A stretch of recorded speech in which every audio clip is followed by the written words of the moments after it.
নমস্কার, নন্দিনী সাতকাহনে আপনাদের সবাইকে স্বাগত জানাই।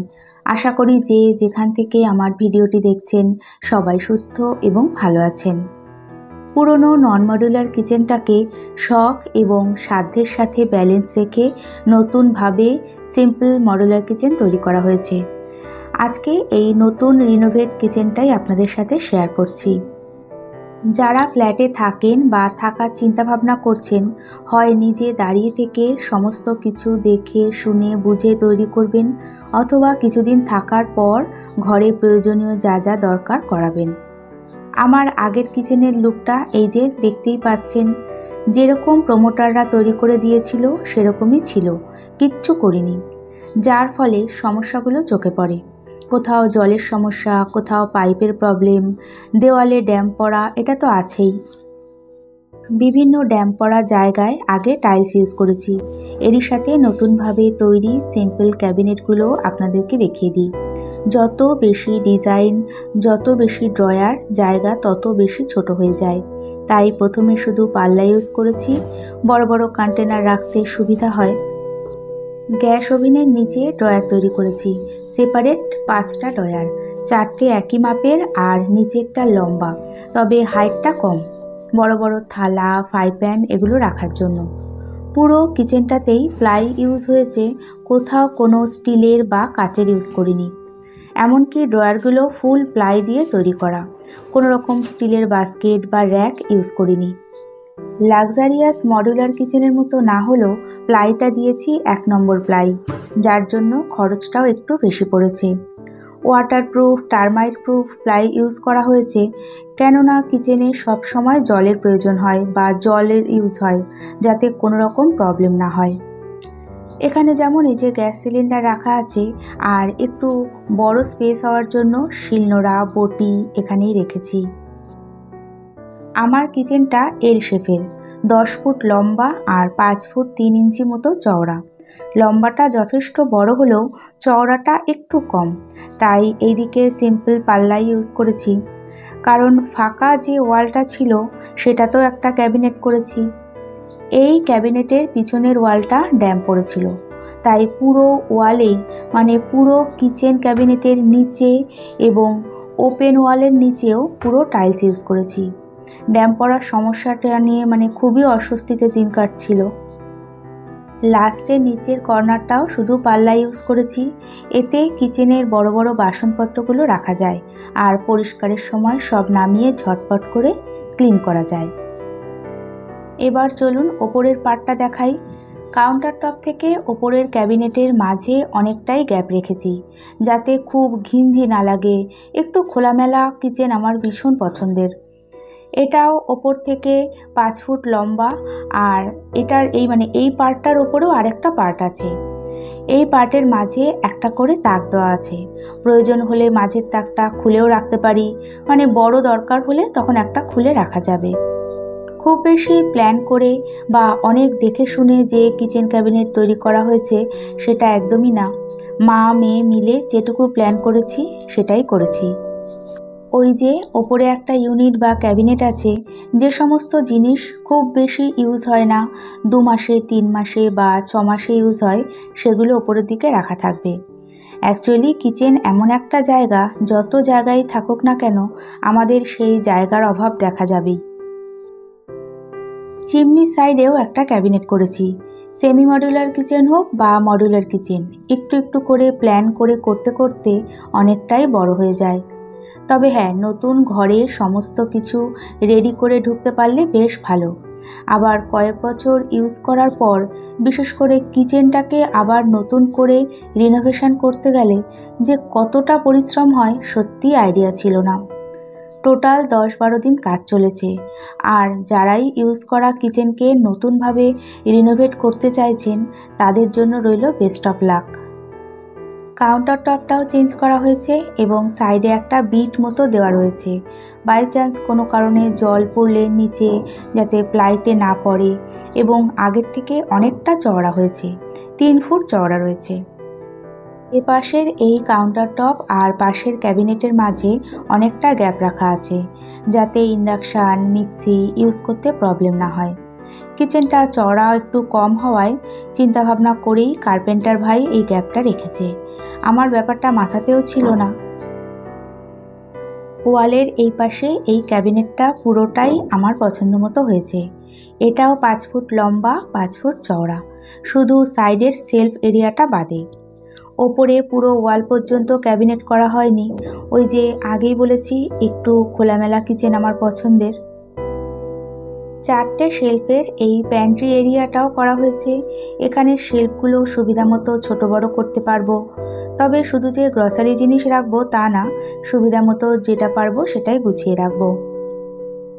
গুছিয়ে রাখতে পারলে প্রচুর কিছু রাখা যাবে। এমনভাবে গুছিয়ে রাখবো যাতে বাড়ির প্রত্যেকেই প্রয়োজন মতো সব কিছু হাতের কাছে পায়। স্টোরেজ ক্যাপাসিটি কিন্তু প্রচুর, তবে কতদিনে সব কিছু মনের মতো গুছিয়ে রাখতে পারবো জানি না। প্রতিটা প্লাইয়ের যে হিঞ্চেসগুলো মানে কবজাগুলো ব্যবহার করা হয়েছে হাইড্রোলিক ইউজ করা হয়েছে, এমনকি ড্রয়ারের চ্যানেলগুলোতেও হাইড্রোলিক ইউজ করা হয়েছে। বাসন রাখার এই র্যাকটা আমার আগেই ছিল, এটাকে আর সরাতে পারিনি, তাই বলেছি ক্যাবিনেটের ভেতর সেট করে দিতে। প্রচুর বাসন রাখতে পারবো গুছিয়ে। জানি না এরকম কাজ মানে এরকম পাগলামো কেউ করে নাকি। সব কিছুই তো একটু একটু করে কষ্ট করে কেনা, তাই না বলুন? আর সব কিছু সরিয়ে ফেলতে পারিনি। একটা সময় এটাই ছিল আমার ভীষণ প্রয়োজনের। কার্পেন্টার ভাইটা র্যাকটাকে রাখতে চাইছিল না। যাই হোক, এখানে প্রচুর বাসন রাখা যাবে। ক্যাবিনেটটা পুরোপুরি রেডি হওয়ার পর রান্নাঘরের লুকটাই চেঞ্জ হয়ে গেছে। আগে ব্ল্যাক টাইলস ছিল, এই গ্রেইশ আর্কলিক গ্রিন কালারের টাইলসটা দেওয়াতে এর শোভা আরও বেড়ে গেছে এবং চওড়াও হয়েছে অনেকটা। এটা অবশ্য পুরোটাই হাজব্যান্ডের জন্য হয়েছে, আর এই টাইলসটা না দিলে হয়তো এত ভালোও লাগতো না। কাউন্টার টপের ওপরের দিকে এই জায়গাতে একটা ওপেন শেলফ করা হয়েছে, যাতে মনের মতো কিছু সাজিয়ে রাখতে পারি। এটা আমার খুবই পছন্দের। আর হ্যাঁ, ওপর থেকে নিচে টোটাল ক্যাবিনেটে যে কালার ইউজ করেছি এটা হলো ওই mascara pink colour. Almond pink দেওয়ার ইচ্ছে ছিল, যাই হোক অন্য কোনো কালার ইউজ করিনি। এক কালার হওয়ার জন্য দেখতে আরও বড় লাগে। প্রতিটা ক্যাবিনেটের যে হ্যান্ডেল ইউজ করেছি পিওর স্টিলের, কোনো রকম জং পড়বে না, নিশ্চিন্ত মনে ইউজ করতে পারবো। ক্যাবিনেটগুলো সবসময় কলিন দিয়ে বা নর্মাল জল দিয়ে ধুয়ে দিলেও কোনো রকম অসুবিধা হবে না, কারণ পুরো ওয়াটারপ্রুফ। এই শেলফটায় রিয়েল মানি প্ল্যান্ট আর স্নেক প্ল্যান্ট রাখাতে কি সুন্দর লাগছে, তাই না? আর এখানে এই যে দুটো কফি মগ রাখলাম, আর তার পাশে 4টে কন্টেনারে কাজু, কিশমিশ, খেজুর আর আখরোট রাখলাম। এগুলো প্রতিদিনই সকালে আমাদের প্রয়োজন হয়। আপনাদের কেমন লাগছে অবশ্যই কমেন্টসের মাধ্যমে জানাতে ভুলবেন না। এরই সাথে ভালো লেগে থাকলে একটা ছোট্ট লাইক করে দিয়ে চ্যানেলটি সাবস্ক্রাইব করে রাখতে পারেন। আর কাজগুলো যদি আপনি অলরেডি করে থাকেন তাহলে আপনাকে জানাই অসংখ্য ধন্যবাদ।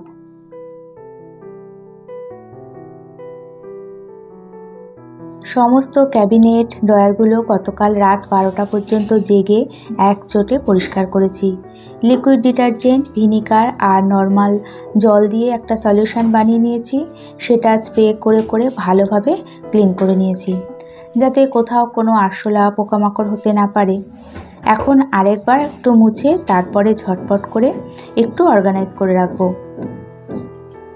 এখন টোটাল গোছানো সম্ভব না, এরপর রান্নাবান্না, খাওয়া দাওয়া, ঘরের অনেক কাজ করতে হবে।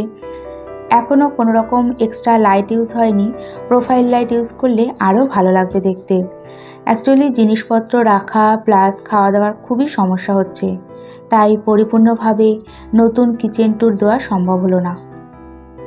ড্রয়ারগুলো বেশ বড় বড়, এখানে কিন্তু বড় বড় ধরনের যে বাসন, মেনলি বড় বাটি মতো, সব একসাথে ছোট থেকে বড় হিসেবে সাজিয়ে রাখবো। প্রপার মডুলার কিচেন যেভাবে সাজানো হয় সেভাবে কাটলারি রাখার জায়গা আলাদা, স্প্যাচুলা রাখার জায়গা আলাদা, বড় বড় থালা, ছোট ছোট প্লেট রাখার আলাদা ব্যবস্থা, এগুলো কিছুই করিনি। অনেক বাসন একসাথে গুছিয়ে রেখেছি, আর পরে আস্তে আস্তে মনের মতো করে গুছিয়ে নেব। রেগুলার যে মশলাপাতি, নুন, হলুদ, এগুলোর যে ছোট ছোট কন্টেনার এই যে গ্যাস ওভেনের নিচের ড্রয়ারটাতে সাজিয়ে রাখলাম, রান্নার সময় ইউজ করতে সুবিধা হবে। তবে জানেন, এত সুন্দর ঝাঁ চকচকে পরিষ্কার করে তুলতে গিয়ে শরীরের অবস্থা খুব একটা ভালো নেই। কোমরে ব্যথা, পিঠে ব্যথা। এদিকে ঘুমাচ্ছি রাত 12টায় আর উঠছি সেই ভোরবেলা। তার মাঝে কোনো ঘুম নেই। রেস্ট বলতে সেইভাবে রেস্ট নেওয়া হচ্ছে না। যাই হোক, কাজের মধ্যেই যেটুকু রেস্ট। হোম ডেলিভারিতে খাওয়া শেষ, এবার কিচেনটাকে গুছিয়ে রান্নাবান্না শুরু করতে হবে। পার্টিকুলার যে ককারি ইউনিট থাকে সেগুলো কিছু করা হয়নি। সিম্পলভাবে যাতে সব কিছু গুছিয়ে রাখতে পারি, হাতের কাছে থাকে, আর অবশ্যই দেখতে যাতে ভালো লাগে সেইভাবেই তৈরি করা হয়েছে। রেগুলার ইউজের কিছু কাপ গ্লাস এখানে রাখছি। একটা কাপ স্ট্যান্ড আছে, তবে ওপরে সেট হচ্ছে না, দেখা যাক পরে কোথায় রাখি। আপনাদেরও যদি কোনো অর্গানাইজেশন আইডিয়া থাকে শেয়ার করতে পারেন, বেশ উপকৃত হব। এদিকে গোছানোর পর দেখতে বেশ এই যে ফাঁকা ফাঁকাই লাগছে, এরকমই তো ভালো লাগে। তবে কিছুদিন রাখার পর জায়গা আর থাকবে না। হয়তো আমার মুখে শুনবেন যে জায়গার অভাব হচ্ছে। এই ক্যাবিনেটটা যেমন লম্বা তেমন বেশ চওড়া, আর আমার হাতের নাগালের মধ্যে। রেগুলার ইউজ করা কিছু জিনিস এখানে রাখতে পারবো, যেমন ওপরের দিকে বড় বড় টিফিন বক্স, মুড়ির কৌটো, হটপট, এই যে একটা ফল রাখার ঝুড়িও রাখছি। একই রকম বড় বড় যে কটা কন্টেনার আছে তার মধ্যে একটা ওপাশে রেখেছি, যেটার মধ্যে রয়েছে এমনি ডিটারজেন্ট, লিকুইড ডিটারজেন্ট, তারপরে স্পঞ্জ ওয়াইপ, এই সমস্ত জিনিসগুলো ওই বাস্কেটের মধ্যে করে ক্যাবিনেটের নিচে রেখেছি। আর এইদিকে এগুলো রাখলাম, এর মধ্যে একটু গ্রসারি জিনিস থাকে। এক্সট্রা গ্রসারি জিনিসগুলো রাখার ফলে এই কন্টেনারগুলো বেশ ভারী হয়ে যায়, তাই নিচে রাখাই আমার কাছে মনে হয় ভালো হবে। এদিকে তেলের কন্টেনারগুলো কাউন্টার টপের ওপরেই রাখবো। তাড়াহুড়ো করে নিতে গিয়ে কখনো যদি পড়ে যায় সর্বনাশ, আমারই খাটনি বেড়ে যাবে। আগেও এখানেই রাখতাম। সাদা অর্গানাইজারটার ওপর একটা পেপার পেতে নিয়েছি। টিস্যু পেতে রাখি, তবে এখন হাতের কাছে নেই, তাই পেপার পেতে দিলাম, পরে টিস্যু দিয়ে রাখবো। এই তো আমার নতুন কিচেন ট্যুর আপনাদের সাথে শেয়ার করলাম। কেমন লাগলো অবশ্যই জানাবেন। আজকে তাহলে আসি, আর সবাইকে জানাই অসংখ্য ধন্যবাদ।